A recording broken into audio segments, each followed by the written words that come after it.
আসসালামু আলাইকুম বন্ধুরা, আজকে আমি পটলের একটা অন্য ধরনের ভর্তা বানাবো। তার জন্য আমি কিছুটা পটল নিয়েছি। পটলগুলো এখন আমি দুই মাথা এইভাবে কেটে চেঁচে নেব। এইভাবে চেঁচে নিয়ে এই যে এইভাবে গোল গোল করে কেটে নেব। আমি সব পটলগুলো এইভাবে চেঁচে নিয়ে কেটে নিচ্ছি, তারপর আপনাদের দেখাচ্ছি। এই যে এইভাবে কেটে নেব, পরে ছিলকাটা নেব, চেঁচে এইভাবে কেটে নেবো। আমি সবগুলো কেটে নিয়ে দেখাচ্ছি। গ্যাসে একটা কড়াই বসিয়ে ওতে কিছুটা সরষের তেল দিব। কড়াইটা গরম হয়ে গেছে, এখন আমি সামান্য সরষের তেল দিলাম। তেলটা গরম হয়ে গেছে, এখন আমি পটলগুলো ধুয়ে রেখেছিলাম দিয়ে দিলাম।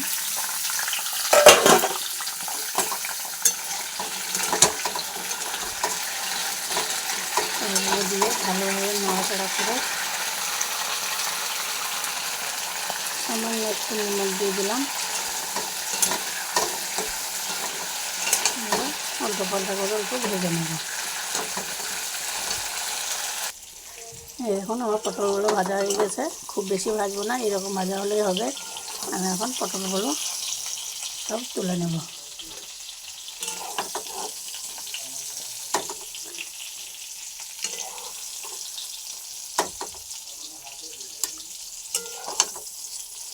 পটলগুলো তুলে নিয়ে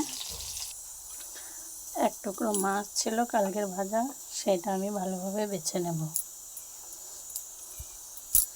বেছে নিয়ে কাঁকড়াগুলো বেছে নিয়ে আপনাদের দেখাচ্ছি। মাছটা ভালোভাবে বেছে নিয়েছি। এখন একটা মিক্সিং জারে আমি পটলগুলো দিয়ে দেব,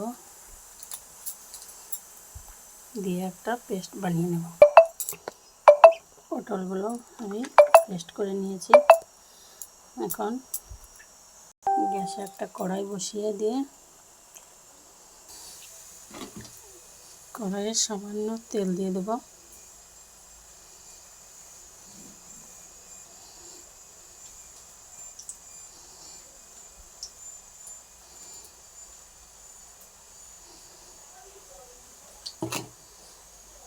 তেল দিয়ে কিছুটা কালো জিরে, কিছুটা জিরে দিয়ে ফোড়ন দিয়ে নেব। জিরেটা কালো জিরেটা দিয়ে দিলাম। ওটা অল্প ভাজা ভাজা হলে কিছুটা রসুন কুচি দিয়ে দিলাম।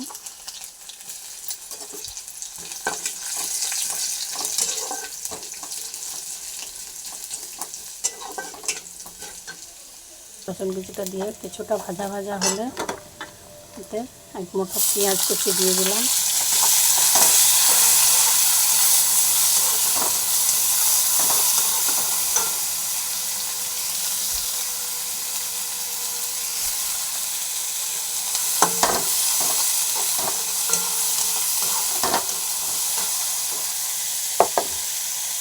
পেঁয়াজটা একটু ভাজা ভাজা হলে একটা কাঁচা লঙ্কা ভেঙে দিয়ে দিলাম।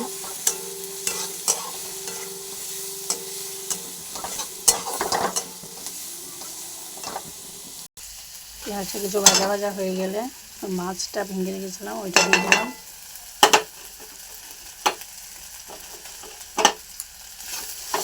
মাছটা দিয়ে একটু নেড়ে চেড়ে ভেজে নেব।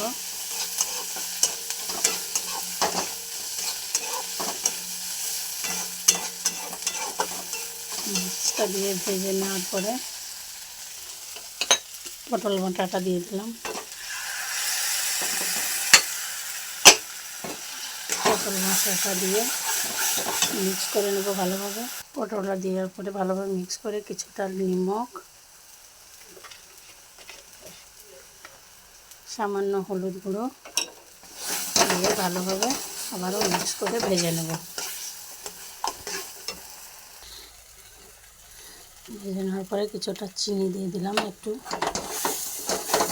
চিনি দিয়ে আবারও ভালোভাবে মিক্স করে নেব।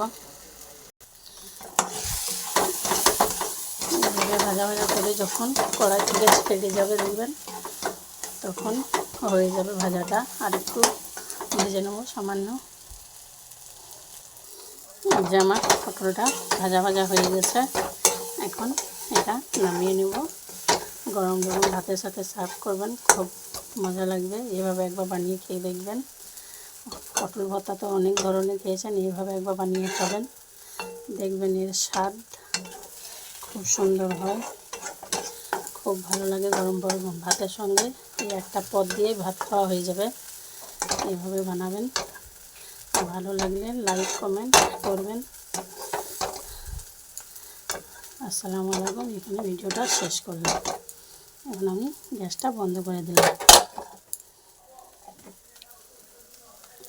আমার ভর্তাটা পুরো রেডি। আমি সার্ভ করা দেখাতে পাচ্ছি না, কারণ এখন ভাত খাবো না, সেই জন্য এখন এইভাবেই রেখে যখন ভাত খাবো সার্ভ করব। আপনারা একবার এভাবে বানিয়ে খেয়ে দেখবেন, খুবই ভালো লাগবে।